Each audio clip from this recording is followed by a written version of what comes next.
Assalamualaikum warahmatullahi wabarakatuh. Selamat pagi anak-anak, salam sejahtera untuk kita semua. Bagaimanakah kabarnya hari ini? Semoga semuanya dalam keadaan sehat ya. Meskipun dalam keadaan pembelajaran online di masa pandemi seperti ini, kita harus tetap semangat dan terus belajar. Karena dengan belajar, kita dapat mencapai cita-cita yang diharapkan di masa yang akan datang. Baik, pada kesempatan kali ini kita akan belajar bersama-sama mengenai materi aljabar. Nah, apakah kalian tahu apa itu aljabar? Jika kalian sudah tahu, silahkan bisa dijelaskan pada kolom komentar di video ini ya. Dan bagi kalian yang belum tahu, jangan khawatir karena dalam video ini akan kita kupas tuntas mengenai apa itu aljabar beserta instrumen-instrumennya. So, silahkan disiapkan dirinya, ambil buku catatannya, serta simak dengan baik video berikut ini. Sebelum memulai pembelajaran, alangkah baiknya kalian mengetahui kompetensi dasar atau KD, serta indikator ketercapaian dari pembelajaran berikut ini.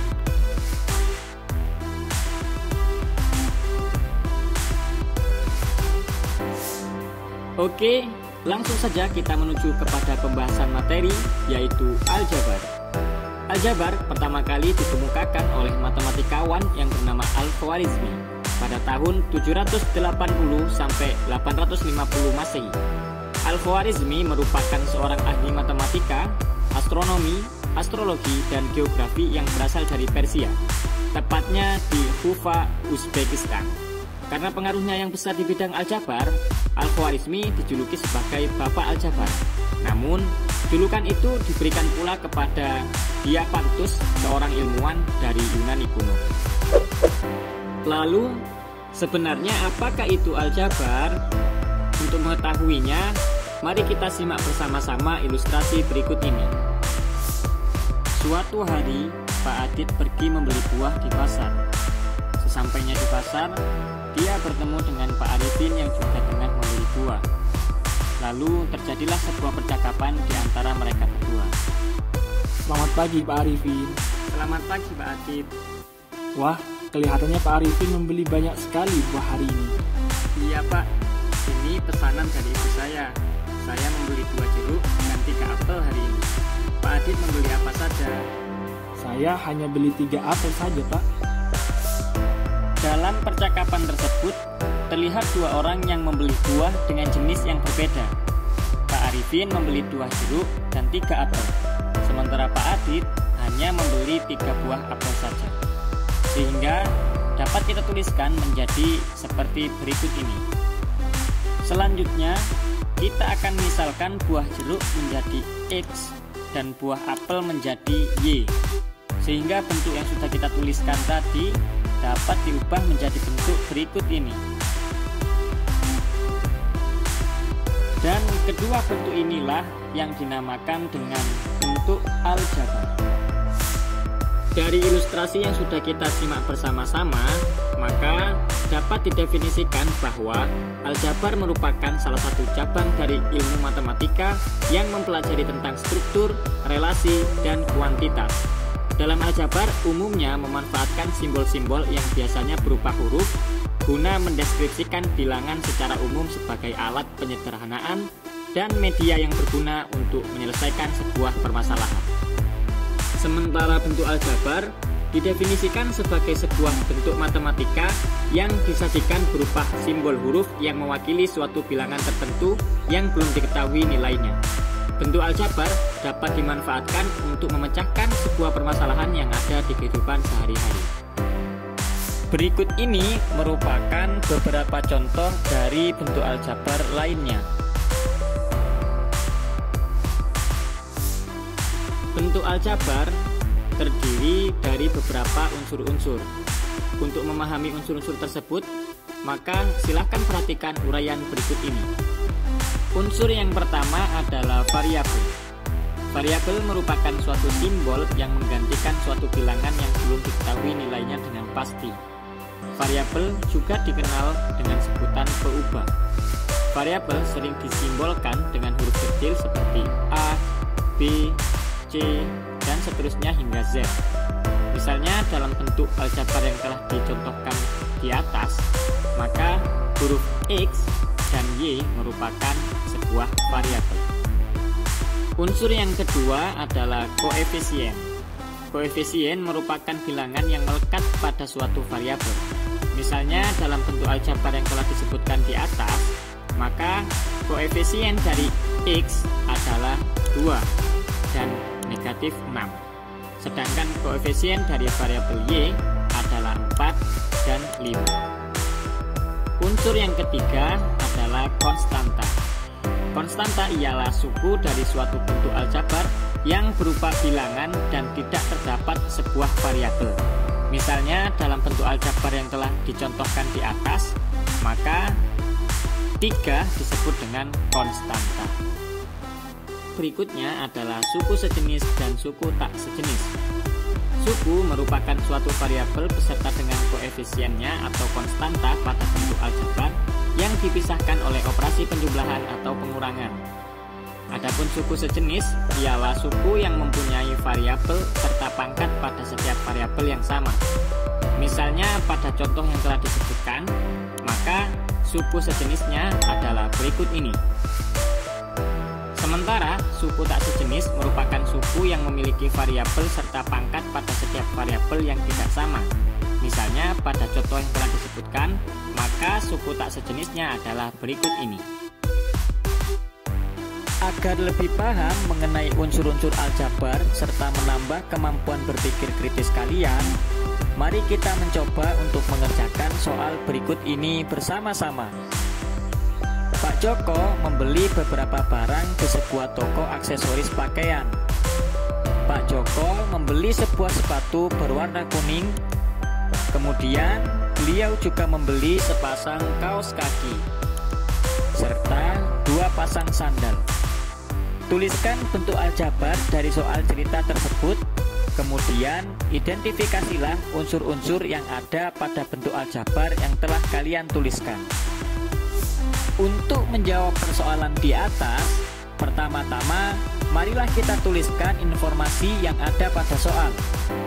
Informasi yang pertama, diketahui Pak Joko membeli sebuah sepatu berwarna kuning dan sepasang kaos kaki serta 2 pasang sandal.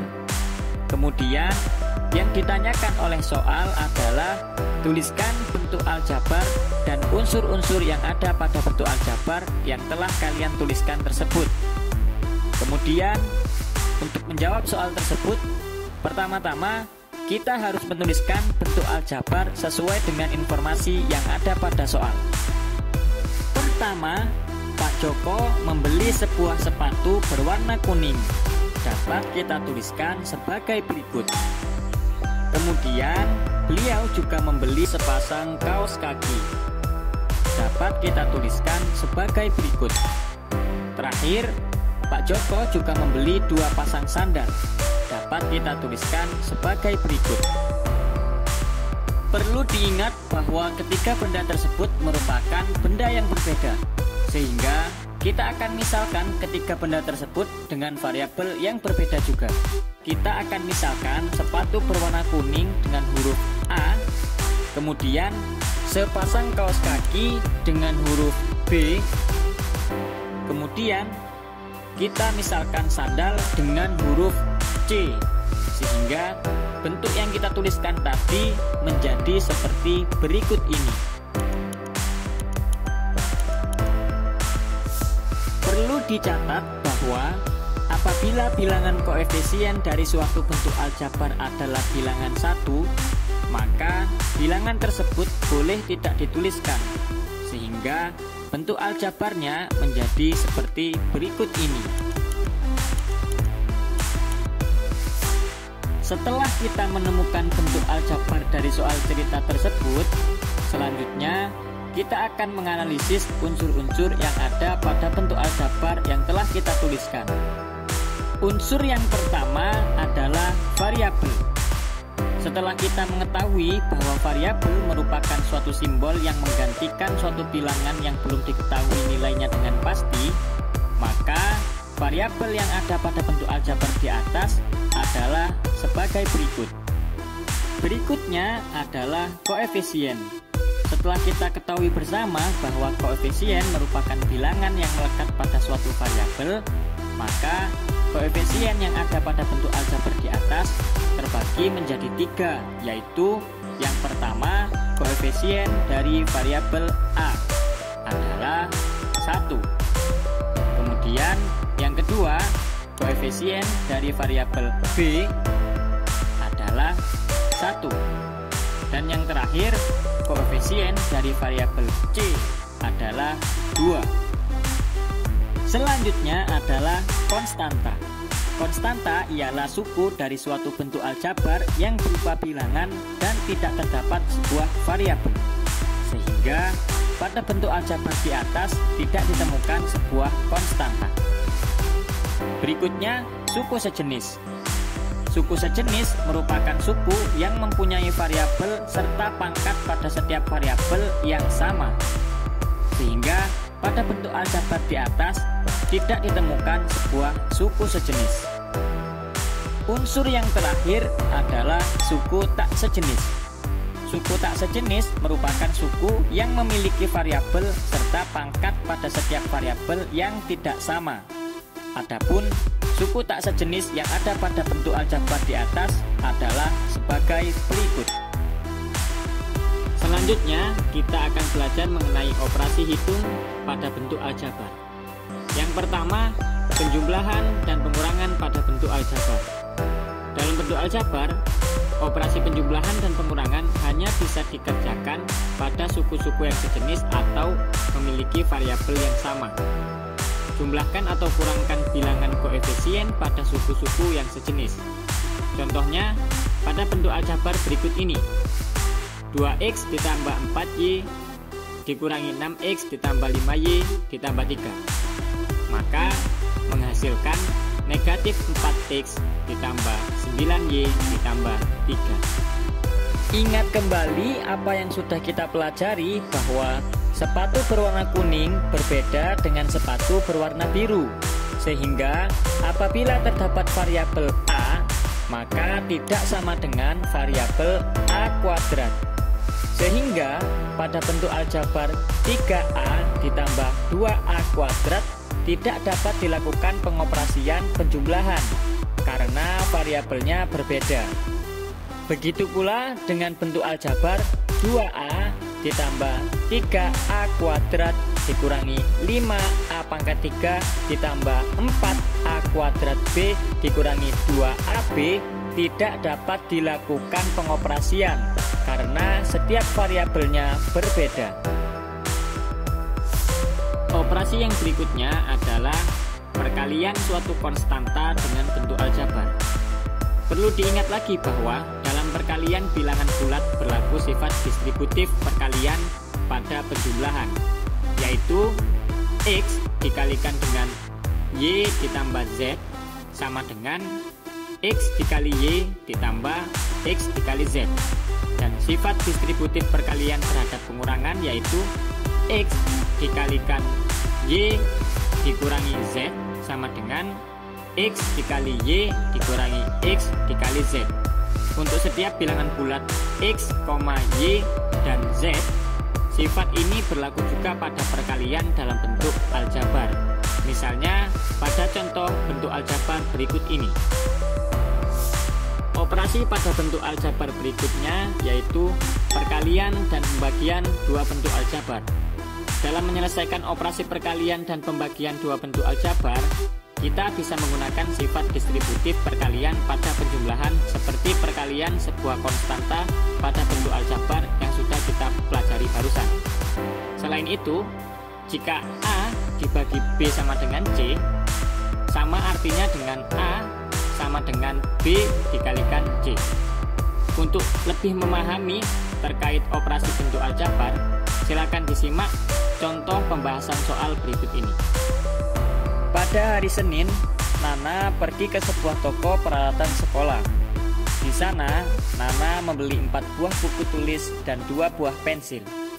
Sesampainya di rumah, Nana memberikan 2 bukunya kepada adiknya.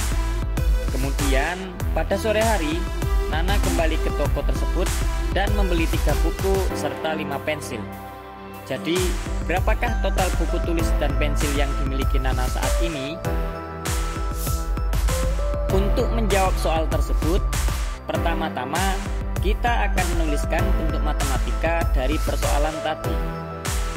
Pada hari Senin, Nana membeli 4 buku dan 2 pensil. Dapat dituliskan sebagai berikut. Kemudian sesampainya di rumah, Nana memberikan 2 bukunya kepada adiknya, sehingga dapat kita tuliskan sebagai berikut. Lalu pada sore hari, Nana kembali ke toko dan membeli 3 buku dan 5 pensil, sehingga dapat kita tuliskan sebagai berikut.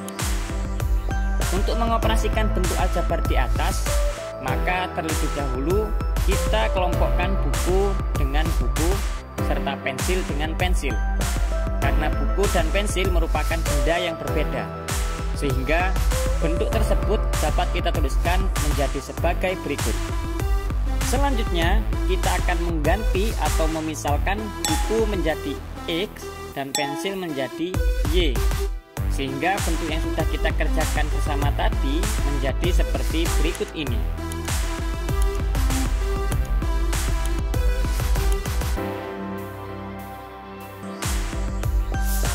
Dari penyelesaian persoalan yang sudah kita kerjakan bersama-sama barusan, maka perlu diingat kembali bahwa pada saat mengerjakan soal operasi penjumlahan dan pengurangan dalam bentuk aljabar, terlebih dahulu kita pastikan variabelnya harus sama. Apabila variabelnya sudah sama, maka koefisien dari variabel tersebut dapat kita operasikan. Selanjutnya, kita akan mengerjakan soal berikut ini menggunakan media pembelajaran Aljasik yang telah disiapkan oleh guru kalian. Untuk mengakses media pembelajaran yang telah disiapkan oleh guru kalian, terlebih dahulu kalian harus membuka browser. Setelah browser terbuka, selanjutnya yang kalian lakukan adalah mempastekan link yang telah disediakan oleh guru kalian, seperti berikut ini. Setelah itu, kita klik enter dan kemudian kita akan menuju ke laman web Scratch. Di sana akan tersedia media pembelajaran aljabar yang telah disiapkan oleh guru kalian. Dan kita akan menunggu hingga loading projectnya selesai. Setelah selesai, hal pertama yang kita lakukan adalah memperbesar layarnya agar memudahkan kita dalam memainkan media pembelajaran tersebut. Setelah layar diperbesar, untuk memainkan media pembelajaran ini, maka hal pertama yang dilakukan adalah menekan tombol bendera hijau. Maka aplikasinya akan berjalan seperti berikut ini. Dari soal yang telah disebutkan, Pak Tony suatu hari pergi ke pasar. Di pasar, Pak Tony membeli 5 apel merah dan 4 buah apel hijau. Sehingga pada media pembelajaran ini kita akan menekan tombol apel merah sebanyak 5 kali. Karena Pak Tony membeli apel merah sebanyak 5 buah. Kemudian di sebelah sini terdapat jumlah buah yang otomatis akan terisi ketika kalian menekan tombol apel. Kemudian kita menekan 4 kali tombol apel hijau karena Pak Tony juga membeli 4 buah apel hijau. Berikutnya, Pak Tony pulang ke rumah dan kemudian memberikan beberapa buahnya kepada Dimas, yakni sebanyak 2 apel merah dan 2 apel hijau, sehingga apel merah Pak Tony akan kita kurangkan sebanyak 2 karena diberikan kepada Dimas. Begitu pula dengan apel hijau yang dimiliki oleh Pak Tony, kita akan mengurangkan sebanyak 2 buah. Kemudian keesokan harinya Pak Tony pergi kembali ke pasar. Di sana Pak Tony membeli 5 jeruk dan 3 lemon hijau. Kemudian kita akan menambahkan 5 jeruk pada media pembelajaran ini dan 3 lemon hijau. Selanjutnya, Pak Tony pulang dan memberikan beberapa buahnya kepada Ibu Siska, yaitu sebanyak 1 jeruk dan 1 lemon hijau. Sehingga jeruknya akan kita kurangkan 1 buah dan lemonnya juga demikian. Sehingga menghasilkan beberapa jumlah dari jenis buah yang telah tersedia. Di sini diketahui jumlah daripada buah apel merah sebanyak 3, kemudian jumlah dari buah apel hijau sebanyak 2, dan jumlah buah jeruk sebanyak 4, dan jumlah buah dari lemon hijau sebanyak 2. Selanjutnya kita akan misalkan dengan menekan tombol misalkan. Kita akan misalkan apel merah sebagai variabel W, kemudian apel hijau sebagai variabel X, dan jeruk sebagai variabel Y, serta lemon hijau sebagai variabel Z. Sehingga jumlah buah yang telah kita ketahui akan kita gabungkan dengan variabel yang telah kita misalkan. Untuk menjawabnya, kita harus menekan tombol hasil, kemudian menuliskan jawabannya.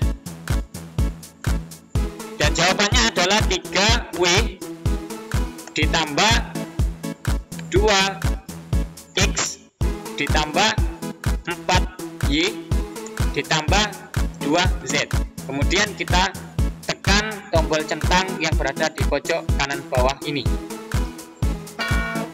Hasilnya salah karena ada kesalahan penulisan, yakni 3W plus 2X. Sebenarnya di sini 2, tetapi tertulis 3X.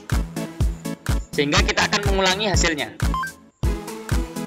3W ditambah 2X ditambah 4Y ditambah 2Z. Kemudian kita akan menekan tombol centang kembali. Nah, hasilnya benar. Demikianlah pembahasan mengenai media pembelajaran Al-Jasik yang telah disiapkan oleh guru kalian. Latihan soal berikutnya adalah soal perkalian 2 bentuk aljabar. Tuliskan hasil perkalian dari 2Y dikalikan 3X dikurangi 5Y. Jawabannya silakan dituliskan di kolom komentar video ini ya. Sekian pembahasan materi pada kesempatan kali ini. Dan untuk memastikan kalian sudah paham atau belum terhadap materi yang telah disampaikan pada video ini, maka silahkan kerjakan soal yang sudah disiapkan oleh guru kalian. Terima kasih. Wassalamualaikum warahmatullahi wabarakatuh, dan salam sejahtera untuk kita semua.